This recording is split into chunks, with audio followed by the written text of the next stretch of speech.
আকাশবাণী খবর পড়ছি চঞ্চল ভট্টাচার্য। প্রথমে বিশেষ খবর। নামিবিয়ার মহিলা রাষ্ট্রপতি নির্বাচনকে সেদেশের গণতান্ত্রিক মূল্যবোধের শক্তির প্রমাণ বলে প্রধানমন্ত্রী মন্তব্য করেছেন।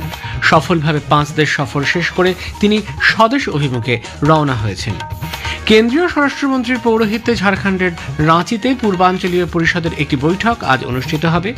কেন্দ্রীয় জন অভিযোগ প্রতিমন্ত্রী বলেছেন, নাগরিকদের যথাযথ পরিষেবা দিতে অভিযোগের নিষ্পত্তির বিষয়ে সংস্কার আনা প্রয়োজন। রাষ্ট্রসংঘের মানবাধিকার পরিষদের বিশেষ দূতের ওপর মার্কিন যুক্তরাষ্ট্র নিষেধাজ্ঞা আরোপ করেছে। লর্ডসে ভারত ও ইংল্যান্ডের মধ্যে তৃতীয় টেস্ট আজ শুরু হবে। আসি বিস্তারিত খবরে। দ্বিপাক্ষিক সম্পর্কের উন্নতিতে গুরুত্বপূর্ণ অবদানের স্বীকৃতি হিসেবে প্রধানমন্ত্রী নরেন্দ্র মোদীকে নামিবিয়ার সর্বোচ্চ নাগরিক সম্মান Order of the Most Ancient Welwitschia Mirabilis প্রদান করা হয়েছে।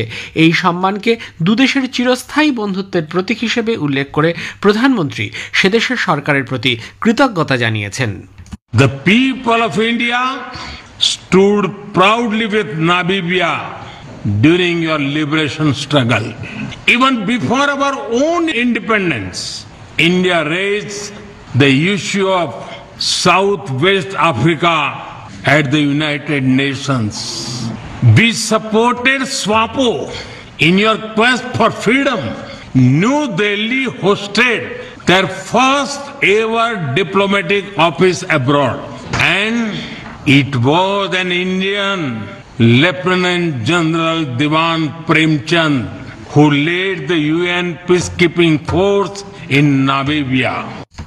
প্রধানমন্ত্রী নামিবিয়া সংসদে ভাষণ দেওয়ার সময় প্রথম মহিলা রাষ্ট্রপতি নির্বাচিত হওয়ার জন্য আফ্রিকার এই দেশের প্রশংসা করেছেন। বিষয়টিকে এক ঐতিহাসিক মুহূর্ত এবং গণতান্ত্রিক মূল্যবোধের শক্তির প্রমাণ বলে অভিহিত করেছেন তিনি। প্রসঙ্গত, ভারতের রাষ্ট্রপতি দ্রৌপদী মুর্মুর কথা উল্লেখ করে তিনি বলেন, এই পদে অধিষ্ঠিত প্রথম উপজাতি মহিলা। তিনি প্রান্তিকদের ক্ষমতায়নের জন্য সাংবিধানিক গণতন্ত্রের শক্তির ওপর গুরুত্ব দিয়েছেন। প্রধানমন্ত্রী সফলভাবে 5 দেশ সফর শেষ করে দেশে ফিরে আসছেন। ঘানা, ত্রিনিদাদ ও টোব্যাগো, আর্জেন্টিনা এবং ব্রাজিলের পর প্রধানমন্ত্রী নামিবিয়া সফর করেন। সফরকালে সেদেশের শিল্পোদ্যোগে উৎসাহ দানের জন্য এন্টারপ্রিনিয়রশিপ ডেভেলপমেন্ট সেন্টার এবং উন্নত স্বাস্থ্য পরিষেবার জন্য একটি কেন্দ্র গড়ে তুলতে 2টি সমঝোতাপত্র স্বাক্ষরিত হয়। ভারতের নেতৃত্বে বিপর্যয় ব্যবস্থাপনা প্রতিহত করার জোট coalition for disaster resilient infrastructure এবং গ্লোবাল বায়োফুয়েল অ্যালায়েন্সে নামিবিয়া যোগদান করবে বলে সিদ্ধান্ত নিয়েছে। এছাড়াও সেদেশে ডিজিটাল পেমেন্ট সিস্টেম শুরু হবে। বিদেশ মন্ত্রকের পূর্বাঞ্চলীয় সচিব দামু রবি জানান, উইন্ডহোকে শ্রী মোদী এবং নামিবিয়ার রাষ্ট্রপতি নেতুম্বো ন্যান্ডি এন্ডিয়াগো প্রতিনিধি পর্যায়ের এক বৈঠকে মিলিত হন। তারা গুরুত্বপূর্ণ খনিজ পদার্থ, হাইড্রোকার্বন, প্রতিরক্ষা ক্ষেত্রে সহযোগিতা, স্বাস্থ্য, জনপ্রশাসনের ডিজিটাল ব্যবস্থাপনা, পরিবেশ এবং দক্ষতা বিকাশের সহযোগিতা বৃদ্ধির সিদ্ধান্ত নিয়েছেন। সন্ত্রাসবাদে মোকাবিলায় পারস্পরিক সহযোগিতা এবং বহুস্তরীয় আন্তর্জাতিক সংগঠনগুলি সংস্কারের পক্ষে মত প্রকাশ করেছেন তারা। सवाल उठा है कि एनवायरनमेंट के बारे में दोनों देश की क्या पार्टनरशिप होगी।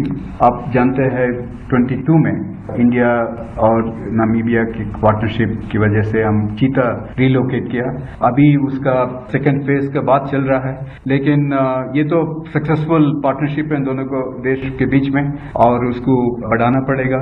और एक्सपर्ट्स के बीच में अभी चर्चा चल रहा है, तो देखना पड़ेगा कि कहाँ तक हम इसको सेकंड फेज में ले आ सकते हैं।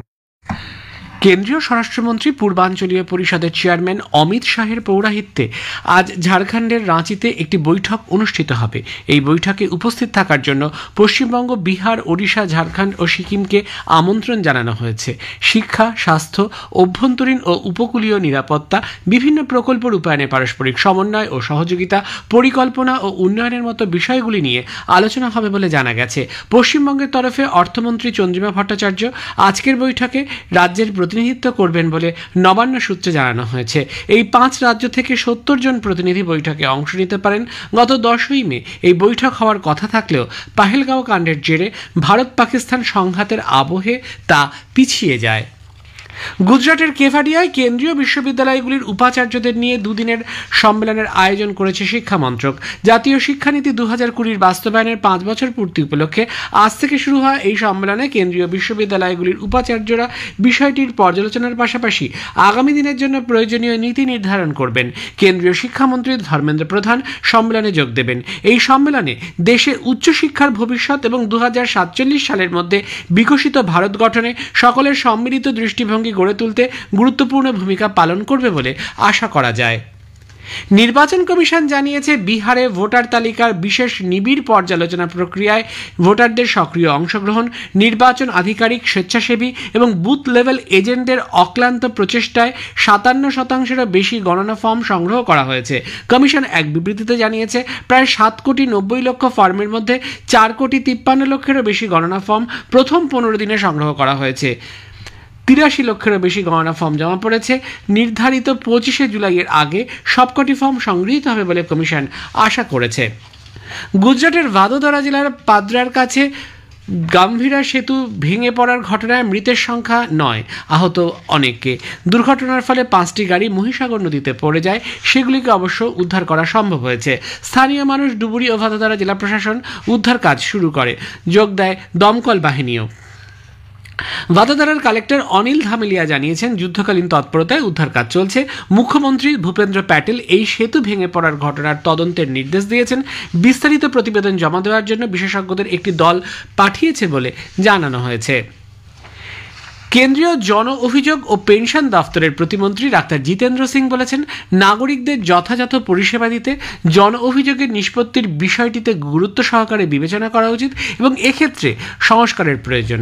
নতুন দিল্লিতে গতকাল এক কর্মশালায় মন্ত্রী বলেন এ সংক্রান্ত অভিযোগের নিষ্পত্তির সময় কোনো নীতি বা প্রশাসনিক সিদ্ধান্তের কারণে এই ধরনের পরিস্থিতি সৃষ্টি হয়েছে কিনা সেই বিষয়টিও শনাক্ত করা প্রয়োজন। এর মধ্য দিয়ে বিভিন্ন ব্যবস্থাপনার সংস্কার ঘটানো যাবে, ফলশ্রুতিতে সহজ জীবনযাত্রা নিশ্চিত হবে। এ খবর প্রচারিত হচ্ছে আকাশবাণী থেকে। রাষ্ট্রসংঘের মানবাধিকার পরিষদের বিশেষ দূত ফ্রান্সিস্কা অ্যালবানিজের ওপর মার্কিন যুক্তরাষ্ট্র নিষেধাজ্ঞা জারি করেছে। শ্রীমতী অ্যালবানিজ আন্তর্জাতিক অপরাধ আদালত আইসিসিতে মার্কিন ও ইসরায়েলি নাগরিকদের বিচার প্রক্রিয়ার আনার উদ্যোগ নিয়েছিলেন। মার্কিন বিদেশ সচিব মার্কো রুবিও জানান অ্যালবানিজের এই উদ্যোগ অবৈধ। যেভাবে তিনি মার্কিন ও ইসরায়েলি আধিকারিক এবং বিভিন্ন সংস্থার বিরুদ্ধে ব্যবস্থা নিচ্ছেন তা যথাযথ নয়। গাজায় ইসরায়েলের সামরিক অভিযানে কট্টর বিরোধী ফ্রান্সিস্কা অ্যালবানিজ রাষ্ট্রসংঘের কাজ করতে উপযুক্ত কিনা সেই প্রশ্নও রুবিও তোলেন। ইসরায়েলের প্রধানমন্ত্রী বেঞ্জামিন নেতানিয়াহুর ওয়াশিংটন ডিসি সফরের সময় মার্কিন যুক্তরাষ্ট্রের এই সিদ্ধান্ত। টানা বৃষ্টিতে বাংলাদেশের বিভিন্ন স্থানে জনজীবন বিপর্যস্ত, বিশেষ করে দেশের দক্ষিণ পূর্বাঞ্চলীয় জেলাগুলি প্লাবিত। বন্যার আশঙ্কা তৈরি হয়েছে। বন্যার পূর্বাভাস ও সতর্কীকরণ কেন্দ্র FFWC সর্বশেষ পূর্বাভাস অনুযায়ী গঙ্গা এবং পদ্মা নদীর জলস্তর বৃদ্ধি পাচ্ছে। আগামী 5 দিন এই পরিস্থিতি বজায় থাকবে বলে জানানো হয়েছে। সেদেশের আবহাওয়া অধিদপ্তরের এক বুলেটিনে বলা হয়েছে রাজশাহী, ময়মনসিংহ, ঢাকা, খুলনা, বরিশাল, চট্টগ্রাম এবং সিলেটের বেশিরভাগ জায়গায় এবং রংপুরের অনেক জায়গায় ঝোড়ো হাওয়া সহ হালকা থেকে মাঝারি বৃষ্টিপাতের সম্ভাবনা রয়েছে। এদিকে গাঙ্গেয় পশ্চিমবঙ্গ এবং সংলগ্ন অঞ্চলগুলিতে একটি নিম্নচাপ অঞ্চল এবং সক্রিয় দক্ষিণ পশ্চিম মৌসুমী বায়ুর প্রভাবে এই পরিস্থিতির সৃষ্টি হয়েছে। ভারতীয় আবহাওয়া বিভাগ IMD জানিয়েছে মৌসুমী বায়ুর প্রবাহ এখন উত্তর পূর্ব বঙ্গোপসাগর থেকে অমৃতসর পর্যন্ত বিস্তৃত। এটি চণ্ডীগড়, নাজিবাবাদ, কানপুর, ডালটনগঞ্জ এবং গাঙ্গেয় পশ্চিমবঙ্গ এবং ঝাড়খণ্ডের ওপর একটি নিম্নচাপ অঞ্চলের মধ্য দিয়ে অতিক্রম করছে। দুটি সক্রিয় ঘূর্ণাবর্ত হরিয়ানা এবং উত্তর পশ্চিম উত্তরপ্রদেশের ওপর অবস্থান করছে। মধ্যপ্রদেশ, ছত্তিশগড় এবং বিদর্ভে আগামী 3 দিন বজ্রবিদ্যুৎ সহ ভারী বৃষ্টিপাতের সম্ভাবনা রয়েছে। জারি করা হয়েছে কমলা সতর্কতা। এ মাসের 15 তারিখ পর্যন্ত দেশের উত্তর পূর্বাঞ্চলে ভারী থেকে মাঝারি বৃষ্টিপাতের সম্ভাবনা আছে। IMD জানিয়েছে আসাম, মেঘালয়, নাগাল্যান্ড, মণিপুর, মিজোরাম এবং ত্রিপুরায় আজ ভারী বৃষ্টিপাত হতে পারে। লর্ডসে ভারত ও ইংল্যান্ডের মধ্যে তেন্ডুলকর অ্যান্ডারসন ট্রফি ক্রিকেট সিরিজের তৃতীয় টেস্ট আজ শুরু হবে। খেলা শুরু হবে ভারতীয় সময় বিকেল 3:30। 5 ম্যাচের সিরিজের ফলাফল এখন 1-1। এজবাস্টনের দ্বিতীয় টেস্টে 336 রানে জিতে ভারতীয় দল বাড়তি আত্মবিশ্বাস নিয়ে খেলতে নামবে। শেষে বিশেষ খবর আরও একবার। প্রধানমন্ত্রী নামিবিয়ার মহিলা রাষ্ট্রপতি নির্বাচনকে সেদেশের গণতান্ত্রিক মূল্যবোধের শক্তির প্রমাণ বলেছেন। সফলভাবে 5 দেশ সফর শেষ করে তিনি স্বদেশ অভিমুখে রওনা হয়েছেন। কেন্দ্রীয় স্বরাষ্ট্রমন্ত্রীর পৌরোহিত্যে ঝাড়খণ্ডের রাঁচিতে পূর্বাঞ্চলীয় পরিষদের একটি বৈঠক আজ অনুষ্ঠিত হবে। খবর শেষ হলো, এরপর খবর শুনবেন 7:25 মিনিটে।